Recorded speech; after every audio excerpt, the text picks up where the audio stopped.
Ce soir, frères et sœurs, nous allons travailler sur les différentes traductions du Notre Père. C'est la prière par excellence que nous a appris le Maître, car ce sont ses disciples qui lui ont demandé de leur enseigner à prier. Cette prière est une demande complète, car elle contient tout ce dont l'homme a besoin. Mais malheureusement, aujourd'hui, à cause de toutes ces traductions que nous avons, nous sommes un peu perdus. Et pourquoi aujourd'hui je choisis le Notre Père? Parce que tout simplement, comme je le disais tantôt, c'est la prière par excellence dont nous avons besoin. Et c'est un enseignement qui est venu directement du Maître, le Christ lui-même. Alors la question que je me pose ou que je vous pose, c'est lorsque vous priez le Notre Père, vous l'adressez à qui? L'adressez-vous au Christ, au Messie, je veux dire, l'envoyé de Dieu, ou l'adressez-vous à Dieu lui-même, ou avec les intronisations perverses, peut-être à l'ennemi? Et c'est ce que nous allons voir en scrutant un peu les différentes traductions du Notre Père. Mais avant tout, j'aimerais qu'on lise la Genèse, parce que je voudrais bien, en tout cas pour moi, qui est Dieu, qui est le Messie, le Christ. L'adversaire, on le connaît. Pour faire la différence, à qui on adresse notre prière, le Notre Père. Pour savoir qui est le Notre Père. Est-ce Dieu ou est-ce le Messie, le Christ? Alors lisons Genèse. Genèse 1, premier. Dieu crée ciel et terre. Terre vide de solitude, noir au-dessus des fonds. Souffle de Dieu, mouvement au-dessus des eaux. Dieu dit lumière, et la lumière il y a. Dieu voit la lumière comme c'est bon. Dieu sépare la lumière et le noir. Dieu appelle la lumière jour et nuit le noir. Soir et matin, un jour. Dieu dit voûte au milieu des eaux. Pour séparer les eaux des eaux, Dieu fait la voûte et sépare les eaux sous la voûte des eaux sur la voûte. C'est fait, Dieu appelle la voûte ciel. Soir et matin, deuxième jour. Dieu dit rassemblement des eaux sous le ciel, sur un même lieu réuni, ce qui est sec à découvert. C'est fait, Dieu appelle ce qui est sec terre et mer l'union des eaux. Dieu voit comme c'est bon. Nous avons trois éléments ici. Nous avons la parole, nous avons le souffle et nous avons les eaux.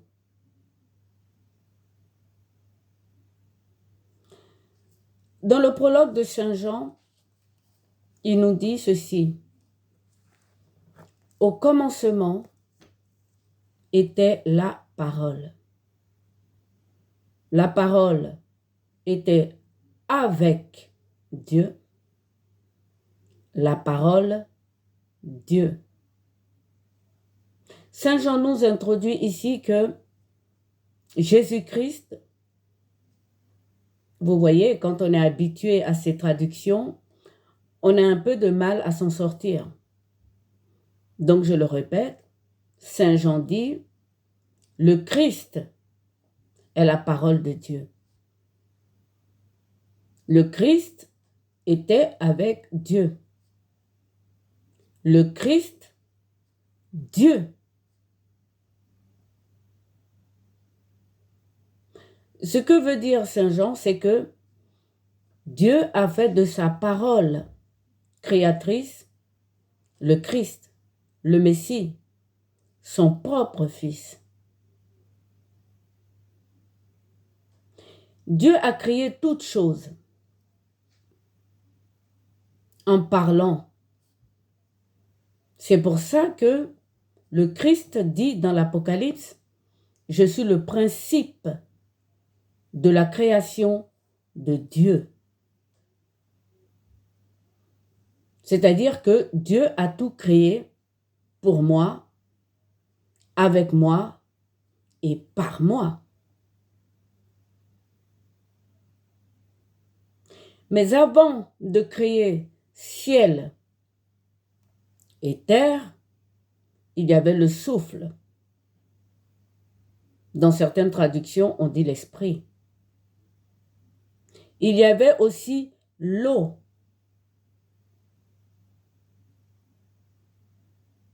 Donc Dieu, on peut dire qu'il est à la fois parole, souffle et eau. Vous pouvez relire la Bible autant de fois que vous voulez, sauf s'il y a d'autres écritures apocryphes qui nous arrivent. Il est clairement dit, Dieu, premier, crée ciel et terre. Et ensuite viennent la lumière, que certains théologiens, ce qui n'est pas mon cas, je ne suis pas théologienne, disent qu'il s'agit de la création des anges ou des puissances supérieures. Ensuite, nous, on est créé le dernier jour. Il y a eu les plantes, les animaux, il y a eu le soleil, les étoiles, etc. Ce que je veux dire ici, avant de commencer l'étude du Notre Père, que le Seigneur nous a enseigné, c'est de savoir qui est Père, qui est Christ, le Messie, quel est son nom et qui est Dieu. Évidemment, c'est pas facile.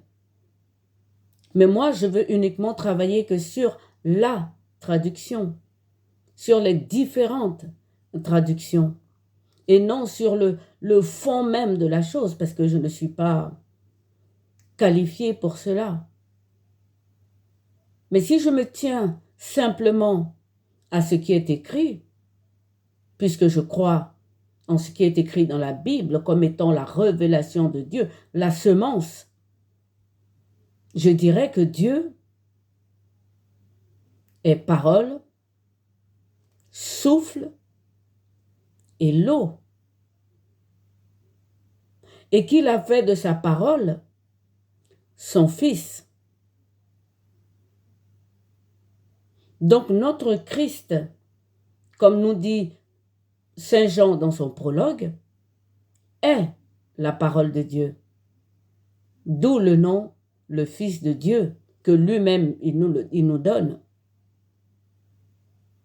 Mais lorsqu'il nous parle, lui, il ne nous dit pas « je suis le Fils de Dieu ». Il dit « mon Père ».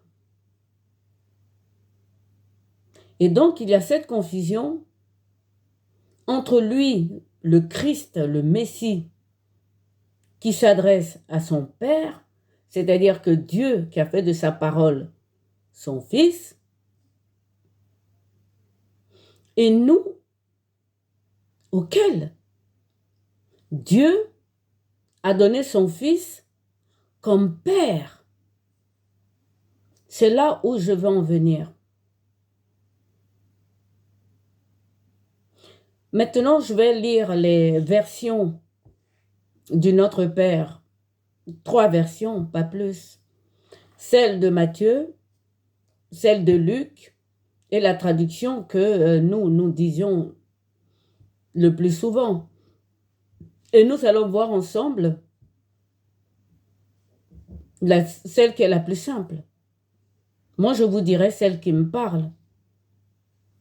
Et la traduction que je trouve bonne. Je vous lis Matthieu 6, versets 9 à 13. Notre Père qui es aux cieux, tu es saint, fais-toi connaître. Fais venir ton règne. Que selon ta volonté tout s'accomplisse, tant sur la terre qu'au ciel. Le pain de la journée, donne-le-nous aujourd'hui. Remets nos dettes, comme nous remettons à qui nous doit. Ne nous mets pas à l'épreuve, et garde-nous du malin.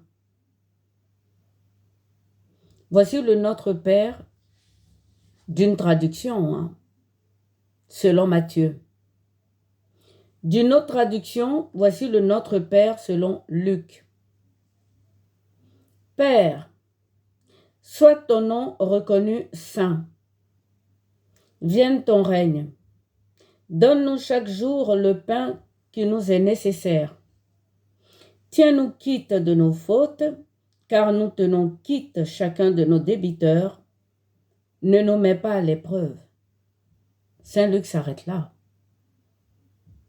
Et voici la traduction que moi je connais personnellement et que j'ai recitée pendant longtemps avant de me mettre à faire cette étude sur les différentes traductions.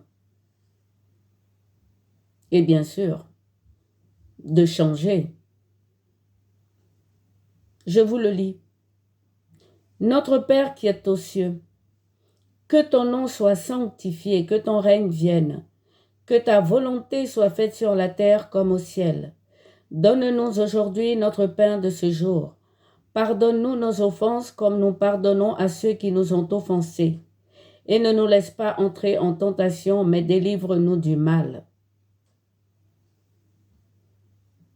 Cette version pour les catholiques a sensiblement changé. Parce qu'avant, c'était « Et ne nous soumets pas à la tentation, mais délivre-nous du mal ». D'autres traductions, c'est « Ne nous induis pas à la tentation, mais délivre-nous toujours du mal ». Alors, frères et sœurs, nous allons donc continuer notre étude. Nous allons prendre verset par verset. Matthieu dit, notre Père qui est aux cieux, tu es saint, fais-toi connaître. Pour Matthieu, c'est clair. Dieu est saint. Pour moi aussi, c'est clair. Dieu est saint. Pour Saint Luc aussi, c'est clair. Dieu est saint. Les anges l'adorent, chantent sa louange. Il est écrit dans la parole, sans cesse. Saint, saint, saint est l'Éternel des armées. Le ciel et la terre sont remplis de ta gloire. Dieu est saint. Donc quand Saint Matthieu dit, notre Père qui est aux cieux, tu es saint, fais-toi connaître, cette traduction me paraît juste. Il n'y a rien à ajouter. Nous ne pouvons pas demander à Dieu de se sanctifier. Ou nous ne pouvons pas le sanctifier. Nous pouvons seulement reconnaître qu'il est saint. Parce que véritablement, il est saint. Dans ma première étude, j'ai lu un verset de la sagesse. Il aime tout ce qu'il a créé. Il n'a de repulsion envers aucune de ses créatures. Il est saint Dieu. Nous, notre traduction dit, ce que moi personnellement, j'ai l'habitude de dire, c'est que ton nom soit sanctifié. Il y a une différence entre une déclaration comme le dit saint Matthieu, tu es saint, c'est clair. Fais-toi connaître que moi qui dis que ton nom soit sanctifié. Je voudrais qu'il soit sanctifié dans ma bouche, dans mon cœur, dans mon langage, mais je ne peux rien changer. Il est saint, c'est un fait. Donc je préfère la traduction de Matthieu. Je continue. Fais venir ton règne. Matthieu est toujours dans les déclarations. Il ne met aucune condition. C'est Dieu qui décide. Il est saint, qu'il se fasse connaître et qu'il fasse venir son règne. Saint Luc dit aussi, vienne ton règne. C'est-à-dire, nous attendons. Tu fais tout. Eux reconnaissent qu'ils sont des vases et que seul Dieu est le potier. Nous, notre traduction dit, toujours pareil, avec ce que ton règne vienne. Qu'est-ce que c'est? C'est un empressement? C'est une demande. Nous demandons à Dieu qu'il fasse venir son règne. Pourquoi pas? Quand nous souffrons beaucoup, quand nous voulons que tout ça s'arrête, on est pressé que le règne de Dieu vienne. Mais attention, c'est toujours écrit dans la parole. Dieu nous dit, faites attention, vous qui dites que ton règne vienne, que ton règne vienne. Ce jour est un jour mauvais pour vous. C'est un jour de malheur, de tristesse, de souffrance atroce. Que le règne de Dieu vienne, ça veut dire que la mer et la terre disparaîtront.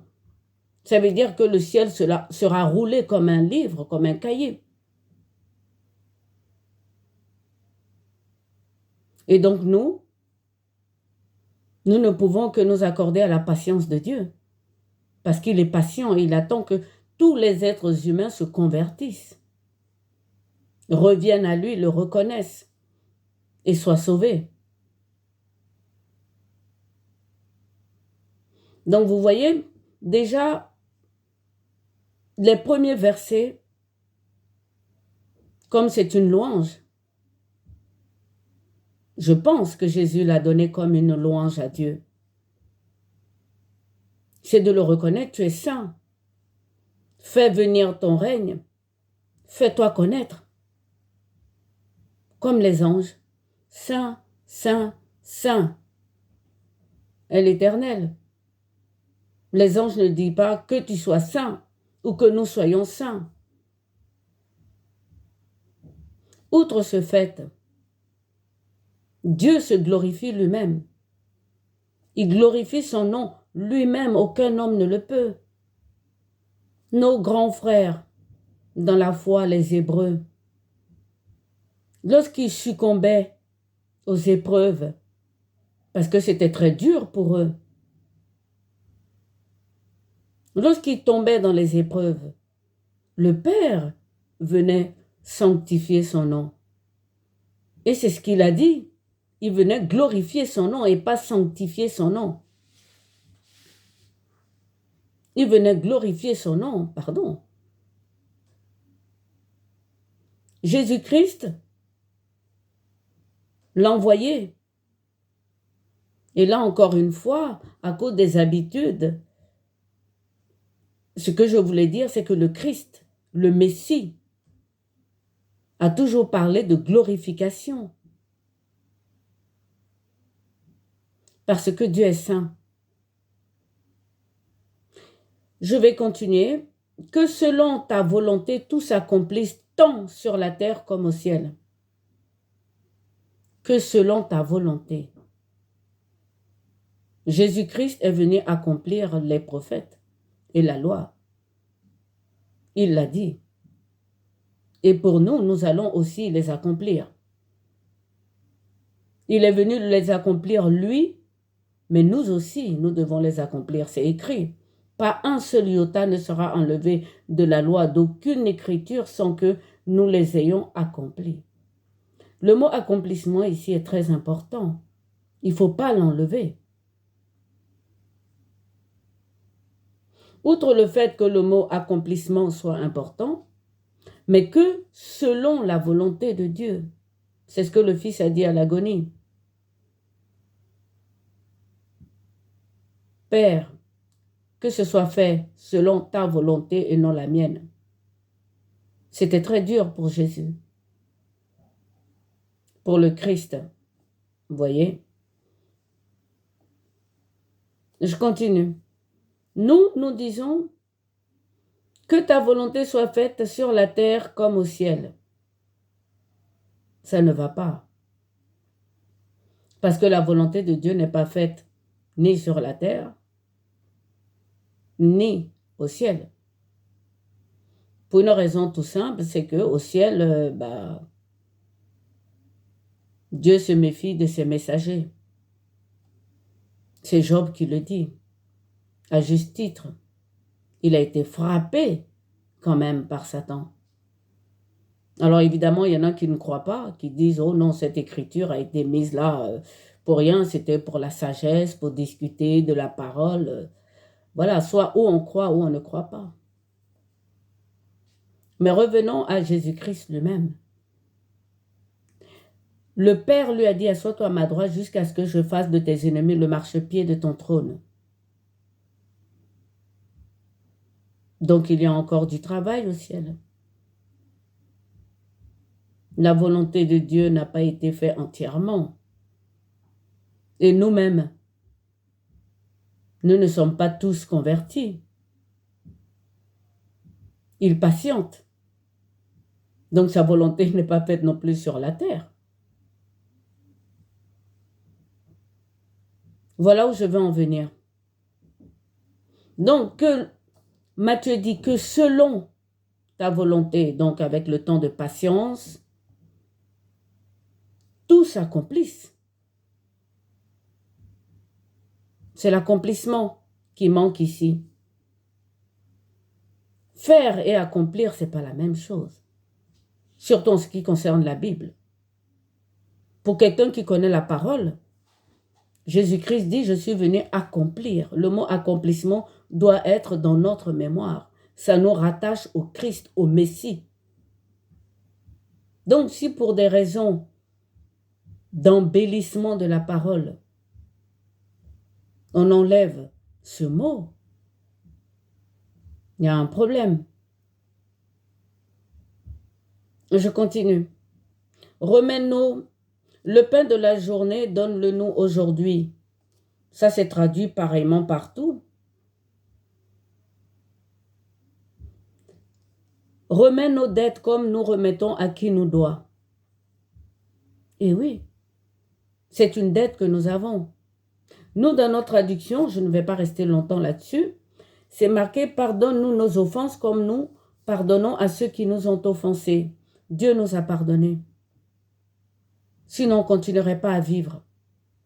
Il nous a vraiment pardonnés.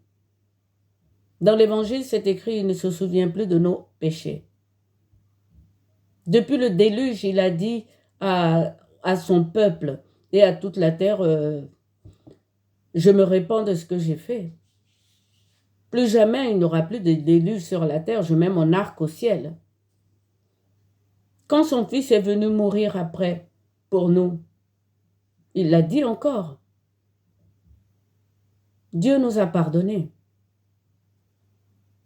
Dieu nous a pardonnés, nous sommes pardonnés.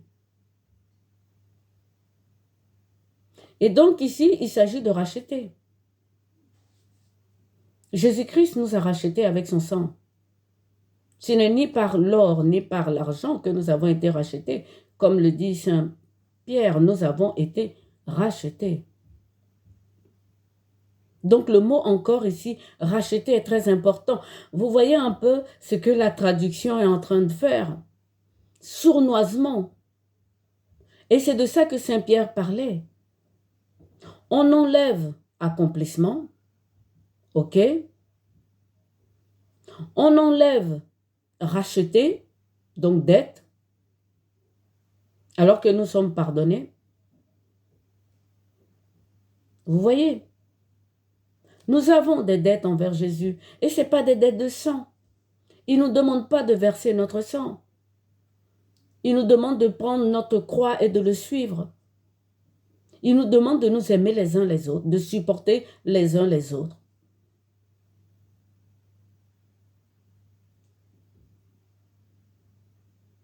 Voilà ce que le Seigneur nous demande. Je ne vais pas revenir sur les béatitudes. Son royaume est ouvert aux pauvres, aux malheureux, aux persécutés. Il nous demande d'avoir confiance et de supporter ce qui nous arrive. Nous devons traverser ça, parce que lui aussi, il a traversé. C'est pour ça qu'il nous ressemble, Jésus. Il était sans péché, mais en prenant notre chair, il a connu tout ce qu'on peut connaître comme détresse. Et il a dit en Saint Jean, j'ai vaincu le monde, ne craignez pas. Ce qu'on lui doit, c'est le mot dette ici à sa place. Parce qu'il nous a rachetés. Je continue. Ne nous mets pas à l'épreuve et garde-nous du mal. Et oui. Ne nous mets pas à l'épreuve et garde-nous du mal, du malin plutôt, il a dit. Et comment nous le transformons? Et ne nous laisse pas entrer en tentation, mais délivre-nous du mal. Il y a un problème. Il y a un gros problème de traduction. Et ça, je le répète, ce n'est ni la faute des prêtres, ni la faute des évangélistes, ni la faute des enseignants, ni la faute des bergers. C'est une traduction sournoise de l'adversaire. La preuve, l'Église catholique a changé de soumet à la tentation, il a enlevé pour mettre ne nous laisse pas entrer. Il y a une raison à cela. Je vais vous lire Jacques, Saint Jacques 1, verset 13. Que personne, lorsqu'il est tenté, ne dise c'est Dieu qui me tente. Car Dieu ne peut être tenté par le mal et il ne tente personne. Dieu est saint. Il aime tout ce qu'il a créé. Il ne peut pas tenter sa création. Mais la mise à l'épreuve, oui, il nous met à l'épreuve. Nous sommes éprouvés par la foi. Pour la foi. Mais c'est différent de la tentation. Laissez-moi vous donner l'exemple des sportifs. Ils ont des épreuves qu'on appelle des disciplines.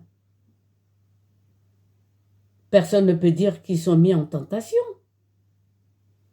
Ils courent pour gagner une couronne. Et il y a beaucoup de disciplines dans le sport. Et eux-mêmes se disciplinent pour faire ces sports et gagner des coupes, des médailles, etc. Prenons une autre épreuve, celle des examens du baccalauréat. Nous sommes tous passés par là, en tout cas moi personnellement je suis passé par là. Nous avons des épreuves, des matières. Nous les passons.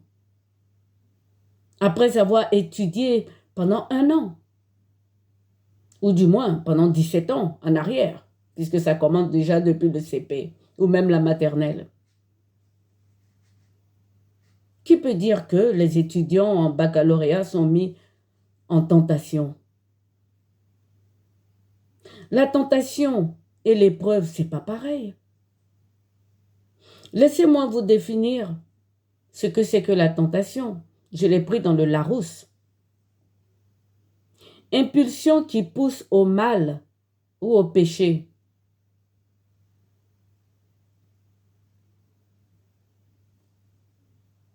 Ça n'a rien à voir avec l'épreuve de la foi. L'épreuve de la foi nous discipline. Lisez Saint Pierre ou tous les apôtres qui ont écrit.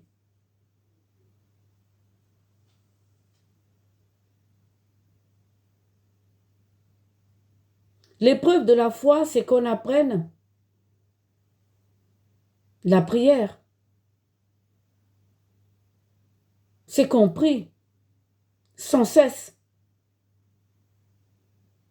Ça s'appelle la piété.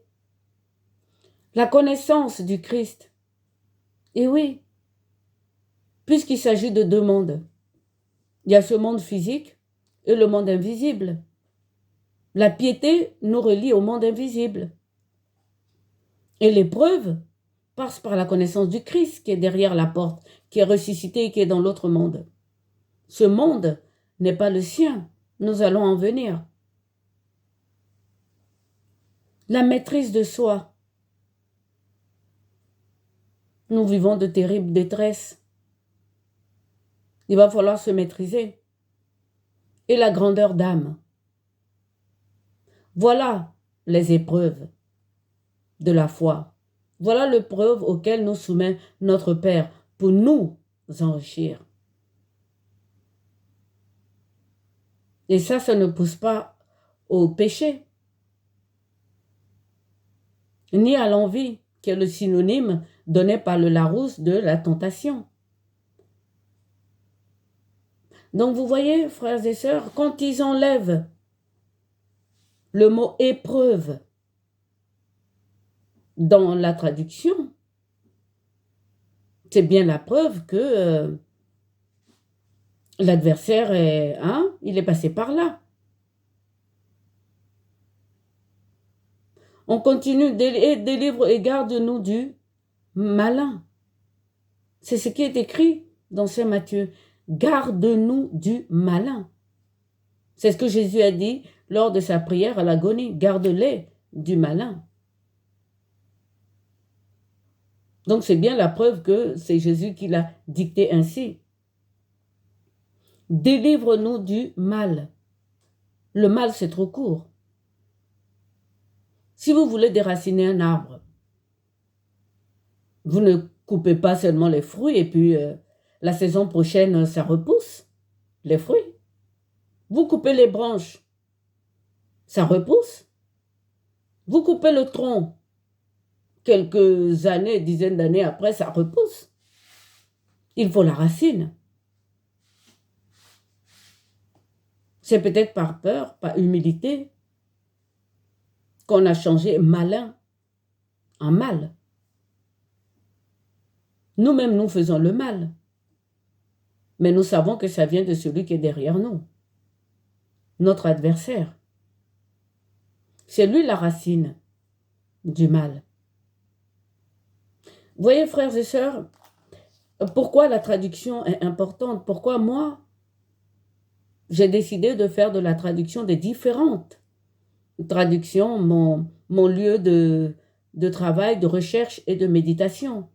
Ça enrichit, ça ouvre l'esprit. Maintenant, revenons au Notre Père. Quand on fait cette prière, on commence par dire Notre Père qui est aux cieux. À qui on l'adresse?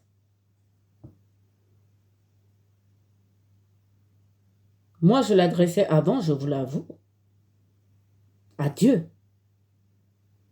le Père de Jésus.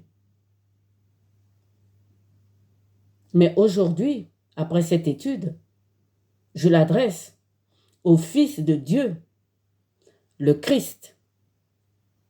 C'est-à-dire que je suis allé même à faire la différence entre je suis, donc Jésus, et le Messie. Frères et sœurs, nous ne connaissons pas le nom du Messie. Nous ne connaissons pas le nom du Christ. Il est venu au nom de son Père, qui s'appelle « Je suis celui qui suis l'invariable ». C'est-à-dire que le Père vit en moi, il vit dans l'eau en mouvement, il sait ce qui se passe dans les ténèbres, mais la lumière demeure avec lui. Il est dans tout ce qu'il a créé.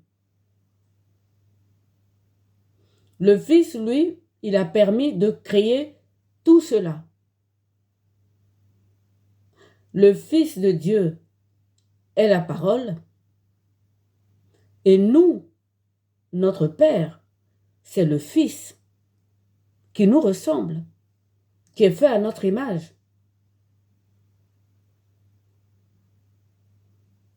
Pourquoi maintenant je ne l'appelle plus « je suis », mais le Christ, le Messie, ou mon Père, carrément, parce que c'est ce qu'il est, et cette prière est adressée à lui.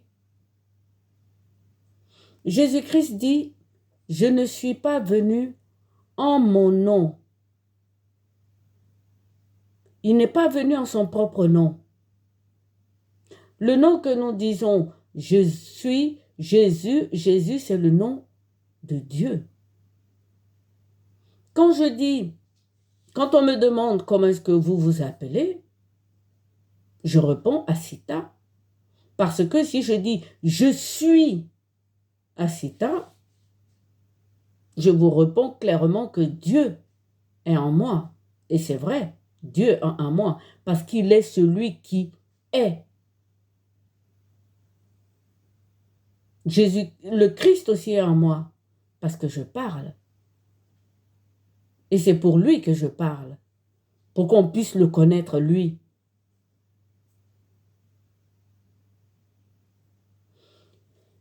Dans Jean 14, 8, Philippe lui dit, « Seigneur, montre-nous le Père et cela nous suffit. » Jésus lui répond, « Tu ne me connais pas, Philippe, depuis le temps que je suis avec vous. »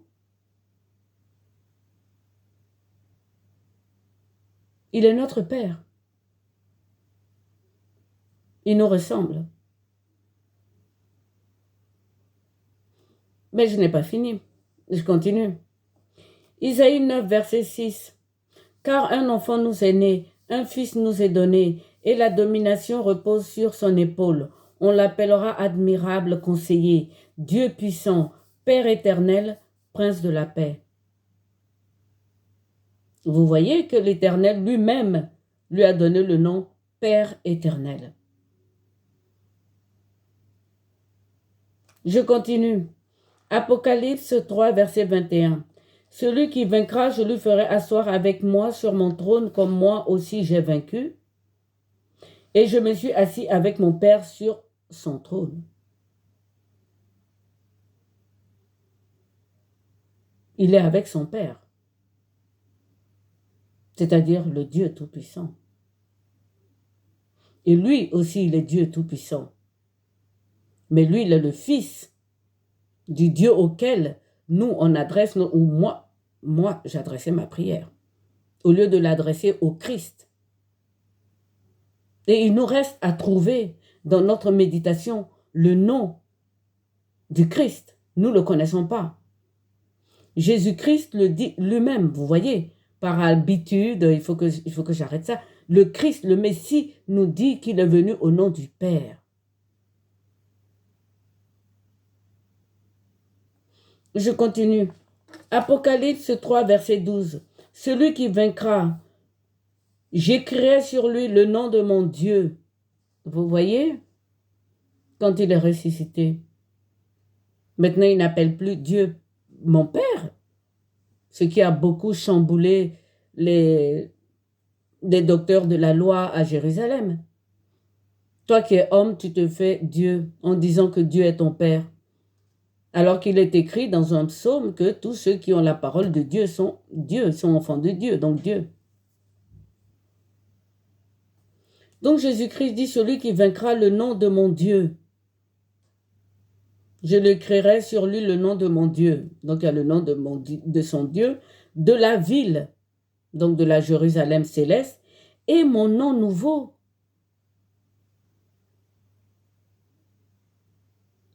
Oui, frères et sœurs. Et mon nom nouveau. Je ne suis pas venu, dit-il, par mon nom. Mais il dit ailleurs, et c'est intéressant. Je ne sais pas si j'arrive à me faire comprendre, c'est pas possible. Il faut que je fasse une deuxième vidéo sur ce thème, c'est pas possible.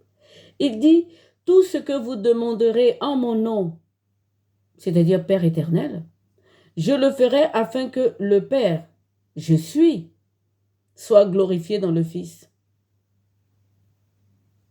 Et nous, c'est plutôt le contraire. On dit au nom de Jésus, au nom de Jésus, au nom de Jésus, au nom du Père éternel.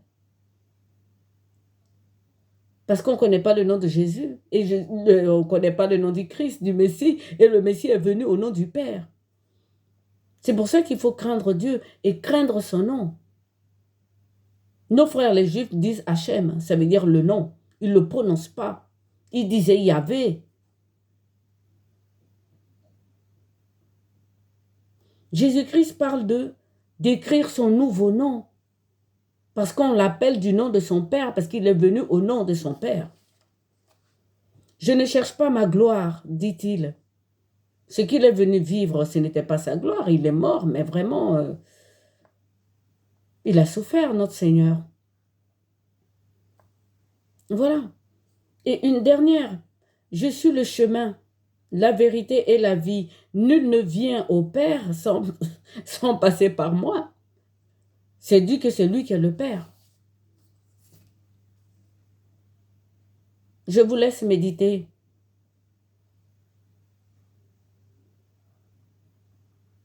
Et oui. Donc quand Matthieu dit, notre Père qui est aux cieux, tu es saint, fais-toi connaître, fais venir ton règne, que selon ta volonté tout s'accomplisse, tant sur la terre qu'au ciel. Parce que Jésus-Christ a accompli quelque chose sur la terre. Il est mort pour nous. Mais oui, comme un agneau, il a été égorgé pour expier nos péchés. Le pain de la journée, donne-le nous aujourd'hui, remet nos dettes. Parce qu'il nous a rachetés. Donc on lui doit, en tout cas on veut rentrer dans son royaume. Il nous demande que des dettes d'amour. Ne nous mets pas à l'épreuve. Ben oui. C'est lui qui nous l'a demandé. C'est lui qui nous a appris comment le demander à Dieu. Pourquoi? Parce que notre foi va être éprouvée. Et lui-même, il a dit, notre Seigneur, chaque jour suffit sa peine. C'est pour ça que cette prière est très importante.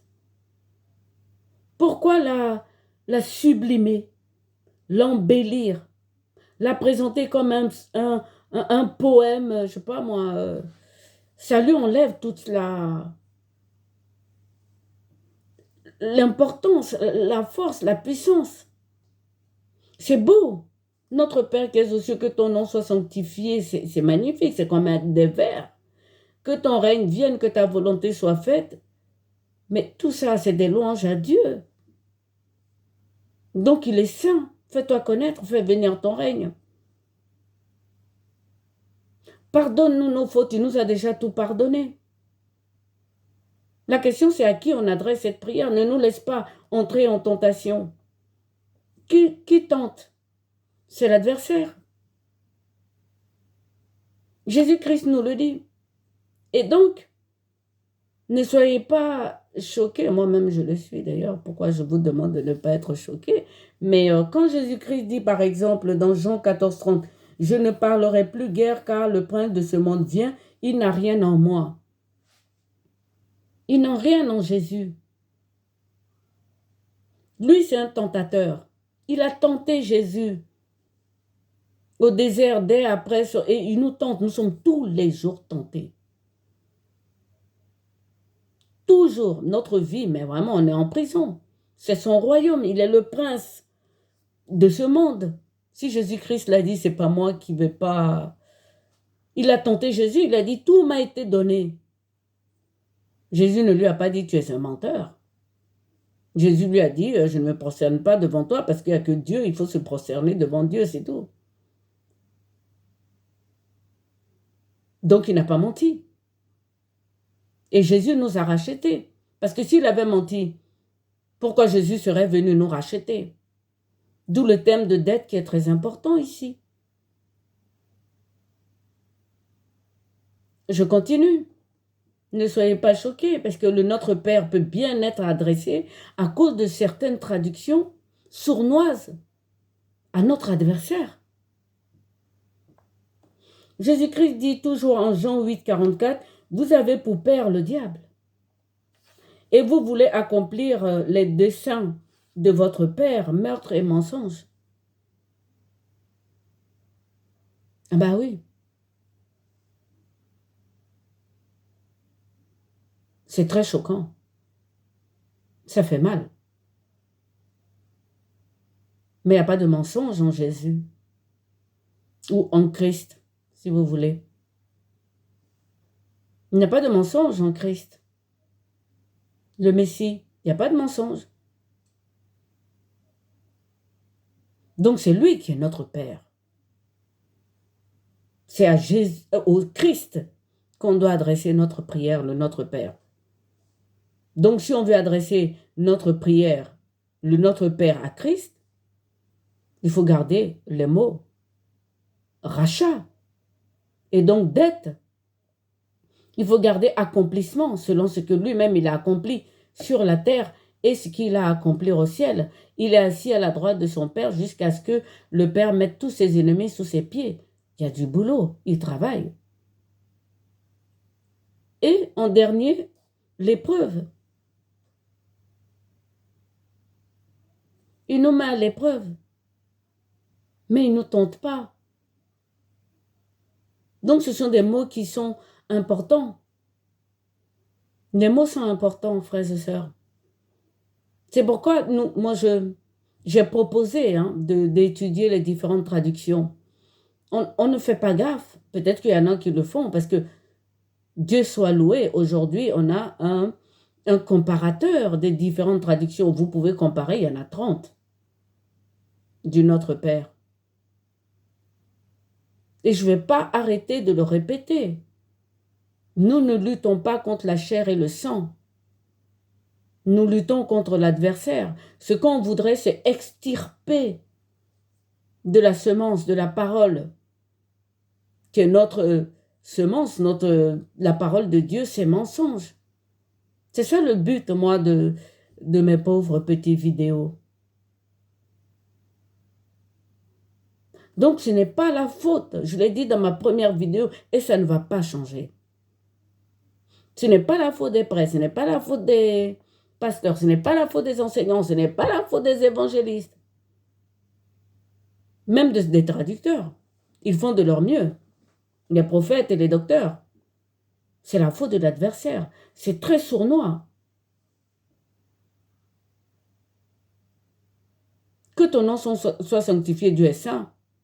C'est lui qui cherche à sanctifier son nom. Que ton règne vienne, ce n'est pas à nous de demander.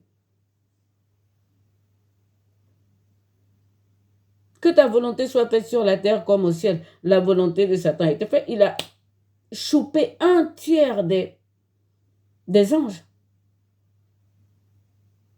Et aujourd'hui, il est le prince de ce monde. Ne nous mets pas en tentation. C'est lui qui met en tentation.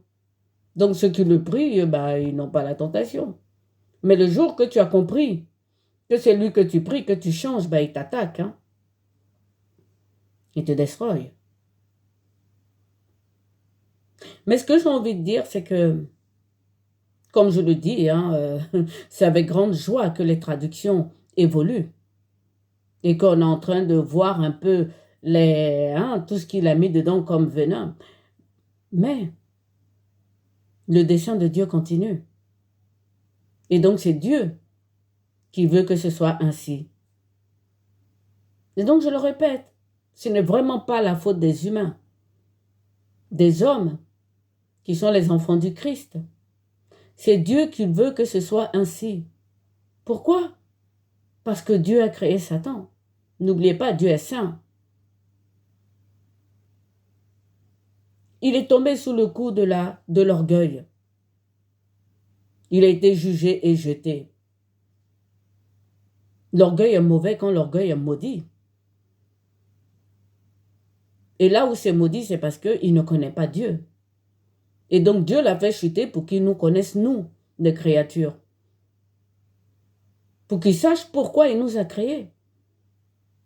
Et maintenant, il a besoin de nous, lui qui ne voulait pas de nous, qui voulait prendre la place du Fils, qui ne voulait pas se prosterner devant le Fils. Et aujourd'hui, il a besoin de nous pour s'asseoir sur le trône à Jérusalem. Ça fait partie du dessein de Dieu.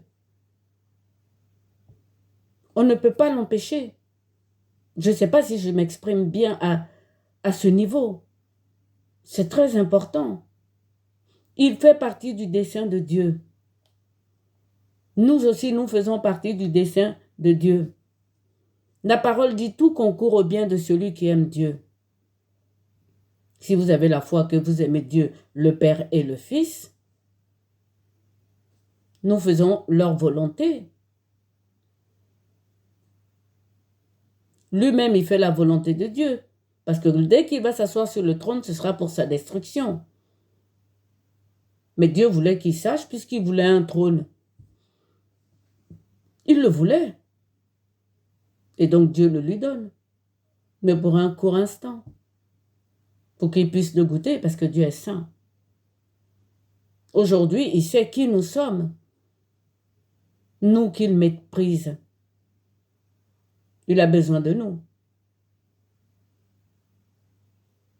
Voilà, frères et sœurs, pourquoi la traduction est très importante. Et continuez à regarder les différentes traductions, à méditer là-dessus. Par exemple, ceux qui ont du mal à méditer, qui ne savent pas comment prier, qui s'ennuient tout de suite dans le lieu secret, lorsque Jésus frappe à la porte. Prenez une Bible, trouvez un verset et allez sur Internet, regardez le comparateur des versets, prenez-en 2 ou 3 et méditez là-dessus. Et vous verrez que la parole va vous dire, ça, c'est pas moi, ça, c'est moi. Et il va vous faire comprendre. Lui, sa parole à lui, c'est que lui, il a envoyé.